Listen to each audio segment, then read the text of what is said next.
Hello and welcome to our home of business, this Smart Invest Consultants, where we make your dreams of business to become a reality. We offer you integrated services from the business registration to business coaching and mentorship. Today we are going to look at a very interesting topic about how do you evaluate if your business idea is going to work or even you have a startup or not using the business model canvas. This will be very important for those who are aspiring to start a business. You have an idea, you don't really know how if this business or idea is going to assist you or is going to succeed in the market. If you are a returning subscriber, we really appreciate you and the feedback you have been able to receive from you. If you are a new subscriber, we ask you to subscribe to our channel and learn more from this. So let's look at this together. So you have already come up with a business idea. This is what I want to do. Maybe based on how you have been able to view the market. Most of the time what we do, we rush to implement the idea, maybe basically because we think the idea was good.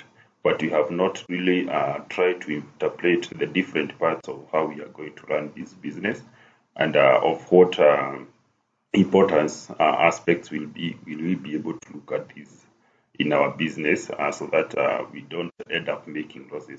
Remember, research says that only 30% of the business startups that they are able to see are their third birthday. So we want really that our business not to fail because we missed some aspects out when we are starting them. Also, this business canvas model will still be very, very important for those people who already have a business. Maybe the business is struggling. If you look at these various, there 9 blocks. If you look at these 9 blocks, so that makes the business canvas model, you'll be able to realize maybe where your business is struggling and be able to put up more efforts. So let's have a look at it. And I know it's going to be of much importance to our businesses.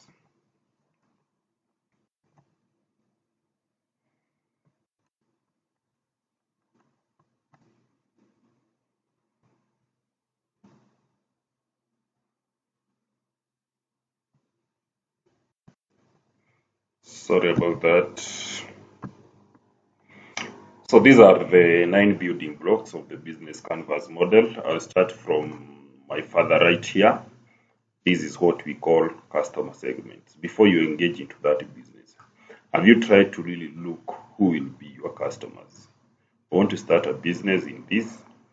Who are going to be my customers? And for you to be able to really know who are going to be your customers, maybe you need to carry out a market research, and you can base your customers on these things here. What maybe you want to serve a certain geographical location. My customer will be based in Nairobi. My customer will be based in this area.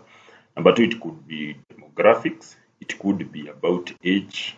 It could be about gender. I want to engage in a women-related business. I want to do a kids-related business. It could be the social, the society. This is the people I want to target in my business. Number three, it could be on occupation and the level of income. This is the class I want to deal with because this is the solution I have for them. Last, it could be about the education. So try maybe to look when I want to serve my customers. Don't just say in my business I'm going to target everyone or anyone.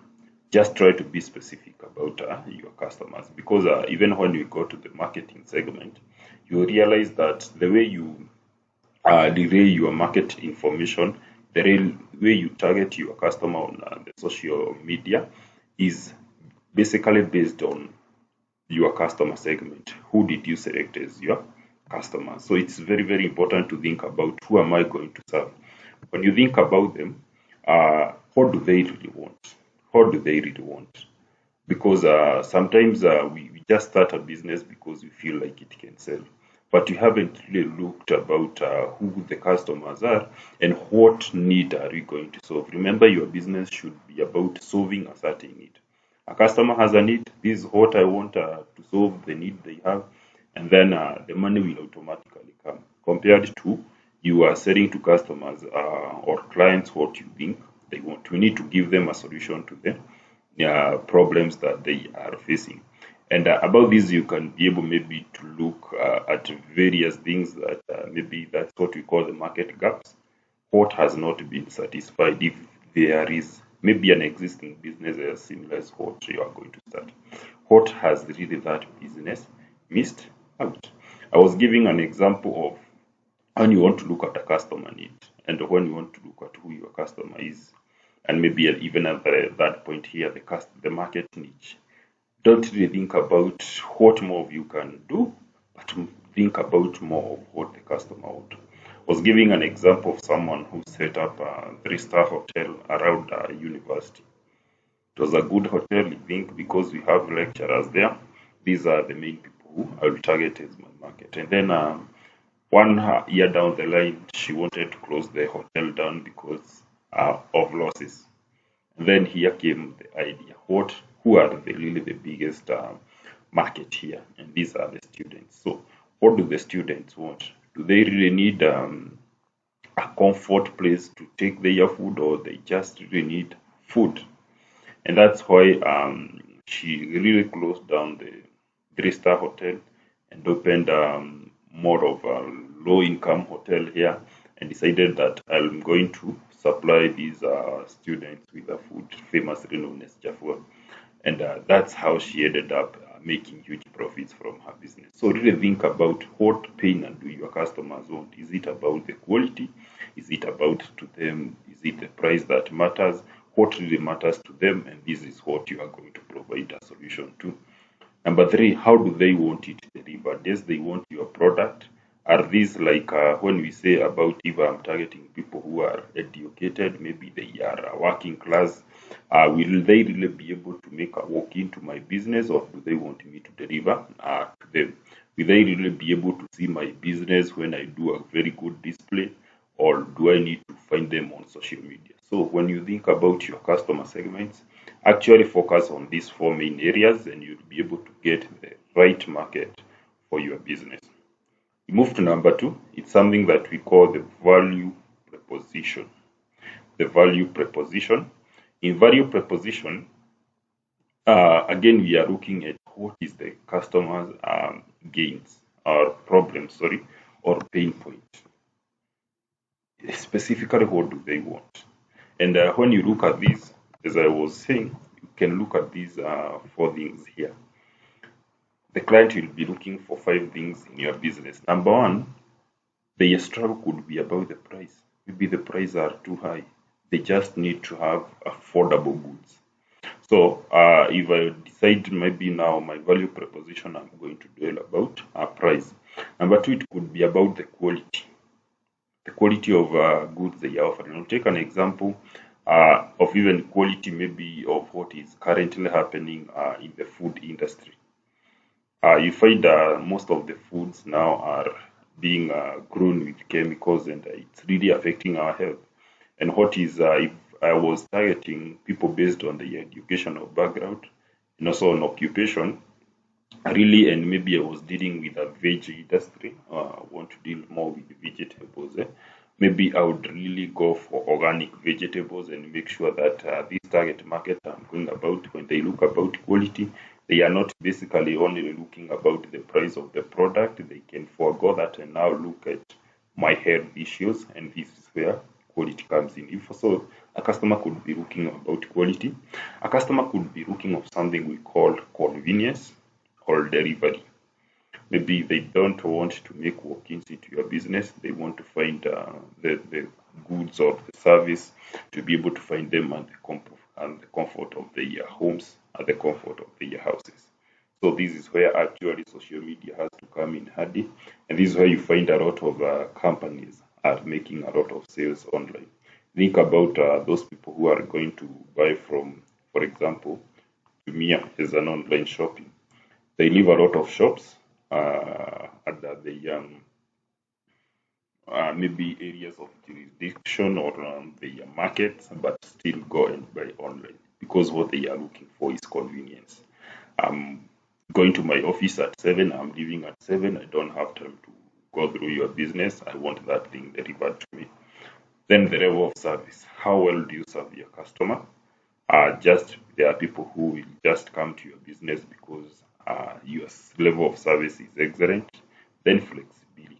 How flexible is your business? Will also be another thing maybe your clients will be looking at. So in this way, we say that you really need to choose one among the five. You don't have to do all. If you want to be on top of the game of your competitor, actually choose one and do better than the competitors on that one thing. If I choose on price, I'm going to lower my prices. If I choose on quality, I'm going to provide the best quality. Maybe I'm going to provide organic things. And so if maybe I choose on, I'll be doing delivery maybe or free or at a fee, depending on we'll be able to see at the cost. Then if I choose, I'm going to do very best at the level of service. If it's about flexibility, I choose on one which I can do best, then maintain the rest at the same position as your competitors. And in this way, you are going to be able to overcome competition in your business. So that's the second block. So think about your customers' pain and transform it to a gain. If the customers have been really complaining about the high prices, it's time maybe you think about maybe I want to provide this commodity or a service at a lower price, and this is what the customer are going to purchase. If the customer is about the quality of service, what am I going to do about it? If it's how they maybe they are not able to find the product, how will I provide convenience to these customers and all that? So you also have to think, how am I going to satisfy their needs? So based on the various pain points that you have picked or the challenges you have picked for your customers, how am I going to provide these needs? Number three, I have this service. How is it going to reach them? If I have said I'll be doing delivery, is it a direct distribution? Do I use wholesalers? Do I use middlemen? How am I really going to make this product to be able to reach to the market? Will it be business to customer or business to business? So you really need about the channels. But before you think about the channels, we can look here at number 4, customer relationship. Customer relationship is built up on 3 things, and these things are built up also on what we have said about our value proposition here. Number 1, how am I going to get new customers? This is a new business that I'm starting. I've already identified I need this market niche, or this is the market that I want. How am I going to reach these new customers? So basically, when you ask people about this question, they are going to tell you, I'm going to do advertisement. So, but how, what really, we need to be really specific. What kind of advertisement am I going to do? Because if I have identified my market as a group of students, how do I find the students? If I have identified my market that I want to target children, for example, my business is dealing with women and children, where really am I going to target? Where am I going to market to be able to find them? Apart from that, you need to feel how, when you get these new customers, how am I going to keep the existing customers? I really need to maintain a relationship with these customers so that they don't again move to competitor. They don't keep a very long time before they come to business. And number 3, I want to grow my customers base. So when you think about these 3 lines of what we are calling a customer relationship, in this century, I will really advise that you have to establish a social media channel of how you are going to engage with your customers. Engagement with the customers is very key. I'm starting a new business. I already have my value proposition. How do I really now go and communicate these value propositions to the new customers that I want in my business here? So like if I have picked that I'm going to dwell on price, for example, how will I really communicate to the customers that my prices are very low? You really need to come up with social media market strategy that you are going to get these customers. Number 2, the social media market strategy is also going to assist you to really be able to get feedback, and therefore with feedback you are going to really constantly communicate with the existing customers and really maintain that portfolio in your business. And it's with that when those customers are commenting on your social media channel, others are able to see that, and with that you are getting what we call referral business, and your customer base keeps on growing. So really think about these three things in your customer relationship. How am I going to get new customers? How am I going to maintain those customers who have come to my business, what we call the existing customers? And how really am I going to grow the business base? And based on the three, and what also you are saying about channels, how you are going to really reach your customers when you have information that you want to relate to them, you can't help but take your business to an online platform, because as you are saying, one of the value proposition here could be about maybe convenience. Customer want to see you from their offices, they want to see you from their homes, they want to communicate to you, they want to really give feedback to your business and how maybe you have been assisting them to be able to prosper in their businesses. Um, when you have really think about the customer relationship and how you are going to maintain that customer relationship, five, think about the revenue streams. What through which various ways will I gain profit in my business? Will money flow into my business? So here we really talk about the pricing tactic.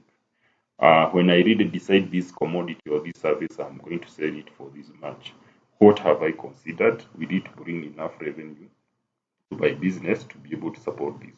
Also, what are the other ways I can be able to get the revenue to my business?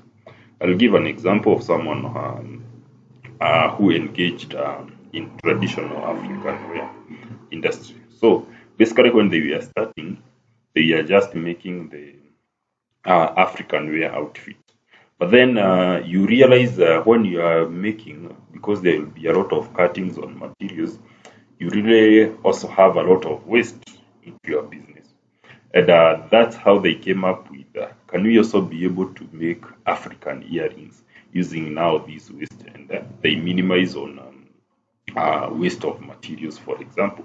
So apart from the main product which they had really targeted on their business, they really now have another incomes because they are going to make ornaments or so using the waste materials into the that came into their business.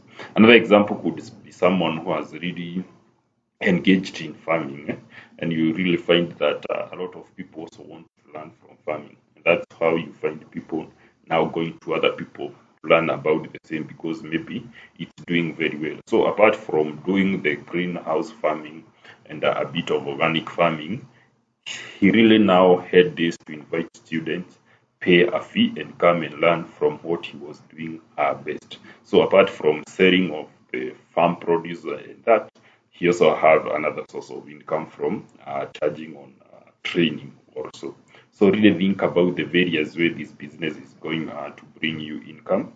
That's what we are talking about when we say about the revenue stream. Then think about the resources. What do you really need to kick off this business to start? Basically, we are talking about assets. What assets do you require? Does your business, if it's in manufacturing, does it need machine? What capital does it need? Do you have that capital? And when I talk about capital, number one is the financial capital. Have you sat down and carried out a budget and know this business to start? I need 50 USD dollars or 50,000. How much do I really need to start this business? Apart from the financial capital, we have something we call the human capital. What happens with the human capital is do you really need staff, or even if you are the only staff, how much of your time do you require to dedicate into this business? Are you ready to dedicate that time for the business to be able to realize its full potential? Do you need to employ, and so on and so forth? The intellectual property. This is something that has been coming out very clearly of late. Basically, is maybe to protect your business. If I have engaged into the manufacturing, do we really need an intellectual property so that these people are not going to really copy the formula of how I'm doing things? And that intellectual property could be in terms of your business name. I really talked to a group of MSMEs, and this is what I've really been advising them of late. You really start a business like you would take your business through this model. But you realize because it's your business you are starting, you don't need to register that business. Why? Because you really feel that the cost of doing registration to that business and the various costs that will come across are too heavy for you. Well, that's very true at some extent. But really think about that business name. For example, you might take 10 years build that business so that it has a good customer base. The business is well established, and then you realize maybe you need to participate in some tenders, and you want now to register that business. When now you go to registration, you realize that name has already been taken and has already been used to register another business. So what does that basically speaking to you is that you really need to do a rebranding for your business. You really need to change that business name if you want to still engage in the same business. When you change that name, what's the cost of you communicating to the clients that you have changed the name, you have changed the branding? What also is the possibility that because this name is well known and it has been registered with another business, if that business is your competition, will customers be able to differentiate and say, no, this is not the business you used to have, or will they run into the competition thinking that it's a business that you have taken a long time to build? So this is where you have really been emphasizing. For example, if you are in Kenya and I want to register my business, I'm starting a small business. I have a vision for this business. It will be able to grow into a big business. Register this business as a business name. A business name will only cost you 950 shillings on eCitizen. Once I have registered, I have really known this the correct name I'm going to build a brand for. So if this business really grows to what I wanted now, I want to make it a limited company, I'll just convert it to a limited company under the same name. So really think about intellectual property as part of your resources. Number 7, the key activities, what need to be done in the business to make the business model work. If I'm in manufacturing, what do I need to make? If I'm in other business, the marketing and all that, the day-to-day activities that are carried to run the business. Number 8, think about the key partners. I'm starting a business today. This business is dealing with a product. So my key partner number 1 will be a supplier. Where will I be getting this product from? Do I really need, if I am really talking about prices or value proposition, with the supplier, maybe I'm going to get this product from supply me at a lower price, for example. What is my relationship with the supplier? Number 2 could be about the government. The government is the regulator of the business. So what do I need to do? If the business require licensing and all that, where will I be able to obtain this on? It's from the government. So how do I need to relate my business with the government? My business need to comply. Then we have partners. For example, we have the financial partners. If this business require funding, will I require a financial institution that will be able to provide funding to my project up to the vision I want to accomplish for this project? I really was talking to someone who was really struggling on the financial partner part. I was telling them if you really had listed the key partners into your business, well, you could know how to crack. Because I was really saying when I look at my business and when I look at what the financial partners or my financial is providing, the loan is not matching to what the business need could be low, and that is making me to starve my clients. And then I was telling him, if you really looked at your suppliers, got the correct suppliers, created the right relationship with that supplier, and the suppliers also provide on credit where they come, they provide the goods, and maybe you pay after a specific period of time after you have been able to make sales. So really think about the different partners you need in your business and what a relationship do you really need to create with them. If it's supplier, you need to be trustworthy to them. If the government, you need to comply. If it's a financial partner, what do they want? Basically, they will give you a loan based on your cash flow. They want to see your records, and they also want to see you banking with them. So how am I going to create this relationship? Lastly, number 9, the main building block and what you really need to think about is the cost structure. What are the costs and expenses do I need to operate this business? There is the starting capital. There is various, maybe if it's about the government regulations, do you need some licensing? What cost will I really undergo in this business? When I talk about marketing, this way I'm going to market my business. What cost do I really need to undergo so that I check? When you compare, you can see they are on the same building block. I compare my cost and my revenue stream. Will this business, when I do the cost income ratio, will the business be able to provide profit? If it is to be able to provide profit, I can go on and run business. If not, I really need to work. For example, if you find here the cost is more than the revenue, you really need to look where you need to reduce cost, or do you need to increase the revenue streams so that you're able to start this business. So when you really put your business idea on these 9 building blocks, I'm sure you'll see gaps that you'll be able to maybe improve your business and make sure that your business will still see the third birthday and more and become viable and generate profit.